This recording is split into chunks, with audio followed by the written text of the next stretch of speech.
सभी स्टूडेंट्स को good evening. Students, 11th business study में हम पढ़ रहे हैं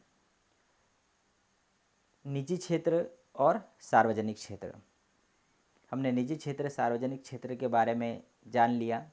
इसके बाद में हम पढ़ रहे हैं सार्वजनिक क्षेत्र के 3 प्रकार कौन कौन से हैं। उसमें हमने पहला विभागीय संगठन के बारे में जाना। पिछले वीडियो में आप लोगों को मैंने बताया कि सार्वजनिक क्षेत्र का जो पहला टाइप है विभागीय संगठन, उससे क्या आशय है, उसकी क्या विशेषताएं हैं, उसके क्या लाभ है, उसके क्या दोष है, उसको हमने समझा। अगला सार्वजनिक क्षेत्र का जो दूसरा टाइप्स है वो कौन सा है? सार्वजनिक निगम। सार्वजनिक निगम मतलब पब्लिक कॉरपोरेशन। इसके बारे में समझते हैं कि ये सार्वजनिक निगम क्या होते हैं। चलिए देखिए, विभागीय संगठन के माध्यम से पहला जो पार्ट था इसका सार्वजनिक क्षेत्र का कौन सा था? विभागीय संगठन। तो उसी से शुरुआत करते हैं कि विभागीय संगठन के माध्यम से उद्यमों के संचालन में अनेक कमियां थी। कि विभागीय संगठन के माध्यम से उद्यमों को, सरकारी क्षेत्र के उद्यमों को चलाने में बहुत सारी कमियां नजर आई। तो फिर क्या किया? कमियों को दूर करने के लिए एक ऐसे स्वरूप के बारे में सोचा गया जिसमें निजी उद्यमों जैसी लोच तथा सार्वजनिक उत्तरदायित्व का समन्वय हो। एक ऐसे स्वरूप के बारे में सोचा गया कि जो विभागीय संगठन की कमियों को दूर कर सके। और वो स्वरूप कौन सा था? जिसमें उस स्वरूप में क्या होगा? निजी उद्यम, प्राइवेट सेक्टर जैसी लोचता होगी। जिस प्रकार से प्राइवेट सेक्टर में हम आसानी से उसके नियमों में बदलाव कर सकते हैं, परिवर्तन कर सकते हैं, वो बात हो। और दूसरी, सार्वजनिक उत्तरदायित्व का समन्वय हो, पब्लिक के प्रति, सरकार के प्रति रिस्पॉन्सिबिलिटी हो। ये दोनों चीज़ों को ध्यान में रखा गया। और इसके लिए, इसके परिणाम स्वरूप क्या हुआ? सार्वजनिक निगम के रूप में इन उद्यमों की स्थापना होने लगी। और उसके परिणाम स्वरूप एक ऐसे स्वरूप को सामने लाया गया जिसका नाम है सार्वजनिक निगम। अब इस सार्वजनिक निगम का आशय क्या है देख लेते हैं। सार्वजनिक निगम का अभिप्राय सार्वजनिक स्वामित्व में ऐसे उपक्रम से है। मतलब सार्वजनिक निगम का अभिप्राय क्या है? अब देखिए, यहाँ तक तो एक सिंपल भाषा हो गई कि सार्वजनिक निगम से आशय, सार्वजनिक निगम का अर्थ है, सार्वजनिक निगम से अभिप्राय। मतलब ये एक सिंपल भाषा होगा, इसको याद करने की ज़रूरत नहीं है। तो सार्वजनिक निगम का अभिप्राय सार्वजनिक स्वामित्व में, सार्वजनिक स्वामित्व में मतलब सरकार के अंडर, मतलब इसका मालिक कौन होगा? सरकार। सार्वजनिक स्वामित्व में ऐसे उपक्रम से है, उपक्रम मीन्स उद्योग से है। सार्वजनिक स्वामित्व में ऐसे उपक्रम से है जिसकी स्थापना किसी निश्चित व्यापार को चलाने अथवा वित्तीय उद्देश्य को प्राप्त करने के लिए किसी अधिनियम विशेष के अंतर्गत की गई हो। किसी व्यापार को चलाने, किसी वित्तीय उद्देश्य को प्राप्त करने के लिए किसी अधिनियम के अंतर्गत की गई हो। सार्वजनिक निगम से अभिप्राय एक सरकारी स्वामित्व के अधीन, सरकारी स्वामित्व में एक ऐसे उपक्रम से है जिसकी स्थापना किसी निश्चित व्यापार को चलाने के लिए, वित्तीय उद्देश्य की पूर्ति करने के लिए किसी अधिनियम के अंतर्गत की गई है। अब यहाँ पर कितनी बातें आ गई? पहली बात, सार्वजनिक निगम में कितनी बातें आ गई देखिए। अब उसको हम तोड़ कर पढ़ेंगे तो ये परिभाषा आप लोगों को आसान लगने लग जाएगी सार्वजनिक निगम की। देखिए, सार्वजनिक निगम से मतलब क्या है? सबसे पहला, सरकारी स्वामित्व के अंतर्गत स्थापित एक ऐसा उद्योग जिसकी स्थापना किस लिए की गई है? किसी व्यापार को चलाने के लिए की गई है अथवा किसी वित्तीय उद्देश्य को प्राप्त करने के लिए की गई है। और उसकी स्थापना किसके अधीन की गई है? अधिनियम के अधीन की गई है। अधिनियम, अधिनियम विशेष के अंतर्गत की गई है। अधिनियम का मतलब होता है कानून। और कानून कौन बनाता है? संसद बनाती है। हमारे देश की जो सर्वोच्च संस्था है वो कौन है? संसद है।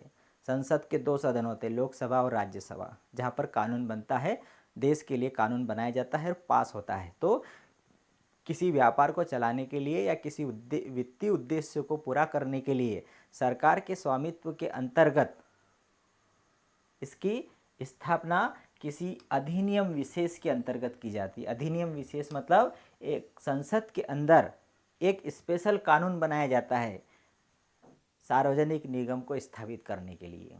मतलब इसका स्पेशल जन्म होता है, विशेष उद्देश्य से किसी व्यापार को चलाने के लिए स्पेशल इसके लिए कानून बनता है संसद के अंदर, उसे कहा जाता है सार्वजनिक निगम। चलिए, अब इसकी विशेषताएं क्या होगी, यह आशय आप लोगों को समझ में आ गया होगा। पहली बात, सरकार के स्वामित्व के अंतर्गत एक ऐसे उपक्रम से है जिसकी स्थापना किसी व्यापार को चलाने के लिए, वित्तीय उद्देश्य की प्राप्ति के लिए अधिनियम विशेष के अंतर्गत की जाती है, उसे कहा जाता है सार्वजनिक निगम। तीन बातें याद रखना, सार्वजनिक स्वामित्व, दूसरा व्यापार को चलाने के लिए, तीसरा वित्तीय उद्देश्य को प्राप्त करने के लिए, और चौथा अधिनियम विशेष के अंतर्गत स्थापित की जाती है, उसे कहा जाता है सरकारी सार्वजनिक निगम। चलिए, अब हम पढ़ते हैं इसकी विशेषताएं। यही जो आशय यदि हम समझ गए तो उसकी विशेषता उसके अंदर ही आ जाएगी। पहली देखिए, यह पूर्णतया सरकार के स्वामित्व में होता है। अभी हमने पढ़ा उसमें सार्वजनिक निगम की स्थापना सरकार के स्वामित्व के अंतर्गत होती है, मतलब इसका मालिक कौन, सरकार, सरकार के स्वामित्व के अंतर्गत इसकी स्थापना की जाती है। दूसरा, इसका निर्माण संसद द्वारा विशेष अधिनियम पारित करके किया जाता है। संसद में विशेष अधिनियम, आशय में भी पढ़ा था, अधिनियम विशेष के अंतर्गत स्थापित की जाती है। देखिए, दूसरी विशेषता आ गई, इसका निर्माण संसद द्वारा विशेष अधिनियम द्वारा किया जाता है। तीसरा, इसका प्रबंध एक मंडल द्वारा किया जाता है। ये सार्वजनिक निगम का जो मैनेजमेंट है वो मैनेजमेंट एक मंडल के द्वारा किया जाता है, और उस मंडल की नियुक्ति कौन करता है, सरकार द्वारा की जाती है। मंडल, एक मंडल के द्वारा इसका मैनेजमेंट किया जाता है और उसकी नियुक्ति सरकार करती है। चौथा, यह एक पृथक वैधानिक अस्तित्व वाली संस्था होती है, इसका अपना एक अलग अस्तित्व होता है, पृथक वैधानिक अस्तित्व। इसका निर्माण हो जाने के बाद में यह अपने आप में एक पृथक वैधानिक अस्तित्व रखती है। इसे स्वयं के नाम से अनुबंध करने एवं संपत्ति प्राप्त करने का अधिकार होता है। अपने स्वयं के नाम, स्वतंत्र वैधानिक अस्तित्व मतलब अपनी एक सार्वभौम मुद्रा होती है, अपनी एक अलग पहचान होती है। इसके सदस्य आते जाते रहते लेकिन ये हमेशा स्थिर रहती है।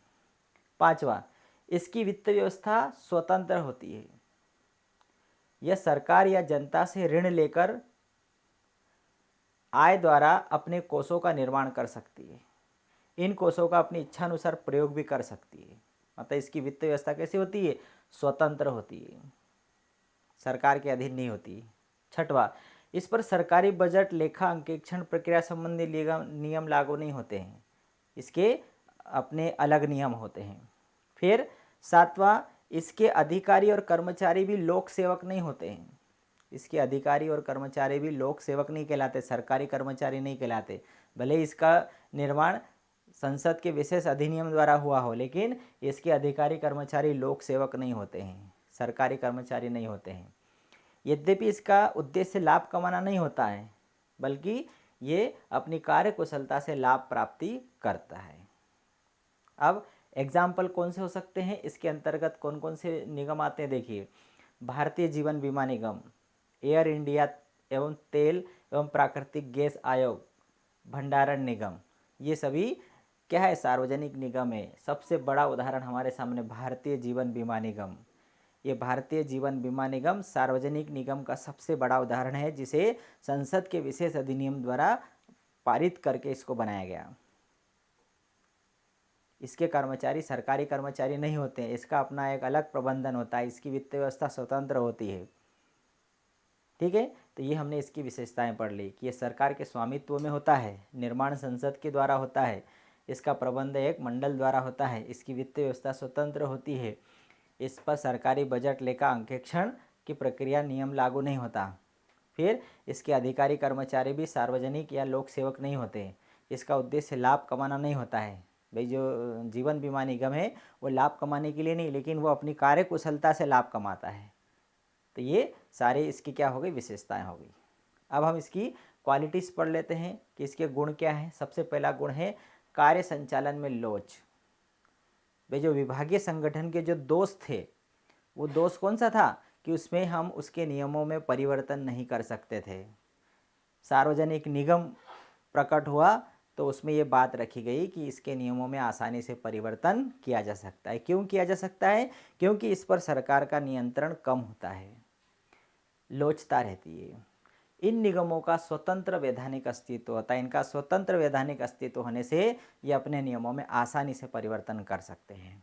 दूसरा, कुशलता में वृद्धि। भाई स्वतंत्र वैधानिक अस्तित्व है तो ये अपना जो मैनेजमेंट है वह भी अपने मर्जी से बदल सकते हैं।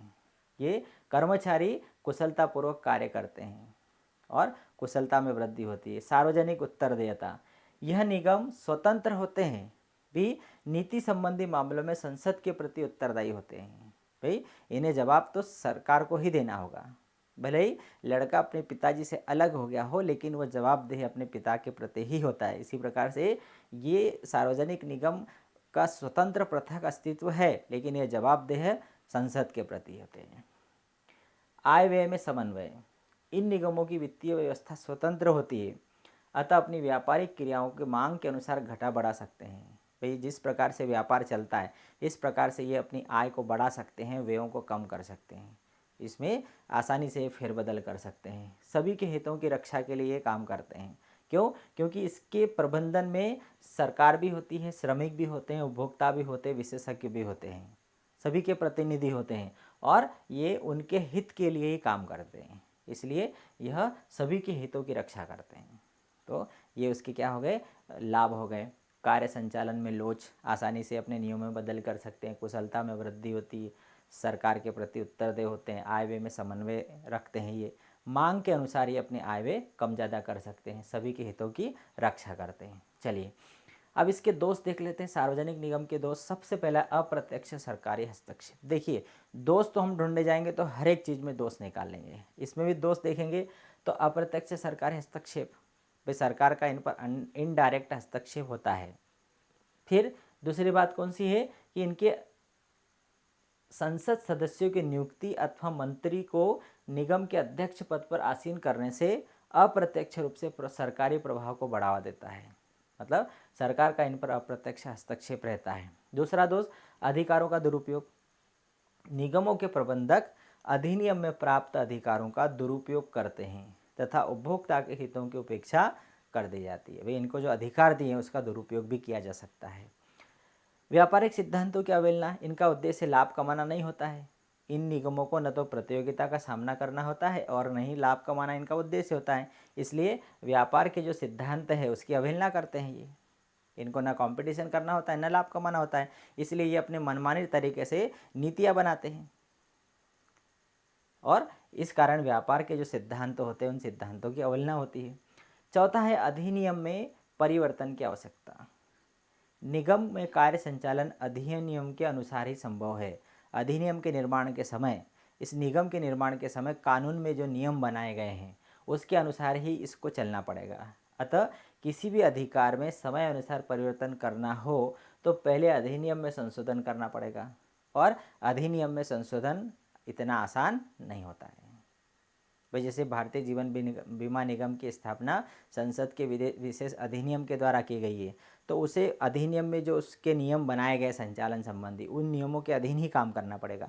अब समय के अनुसार जो मांग में यदि कुछ परिवर्तन हो गया, यदि उसको कुछ नियम बदलने हैं तो उस अधिनियम में ही परिवर्तन करना होगा।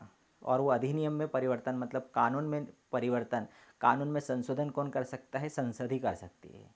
तो संसद के द्वारा उसके अधिनियम में परिवर्तन करना होगा, कानून में परिवर्तन करना होगा, तब उसके नियमों में परिवर्तन होगा। तो ये कठिन काम है, ये उसका दोष है। तो हमने ये चार उसके दोष देखे। अप्रत्यक्ष सरकारी हस्तक्षेप, अधिकारों का दुरुपयोग हो सकता है, व्यापारिक सिद्धांतों की अवहेलना होती है, अधिनियम में परिवर्तन की आवश्यकता होती है जो कि हम आसानी से परिवर्तन नहीं कर सकते। तो ये दूसरा टाइप हमने देख लिया, किसका? सार्वजनिक क्षेत्र का दूसरा टाइप देख लिया, सार्वजनिक निगम के बारे में।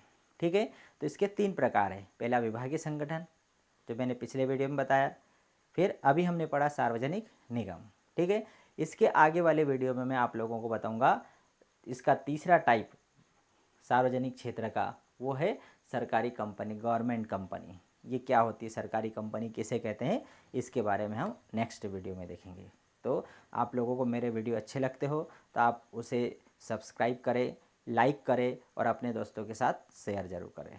ठीक है, थैंक यू।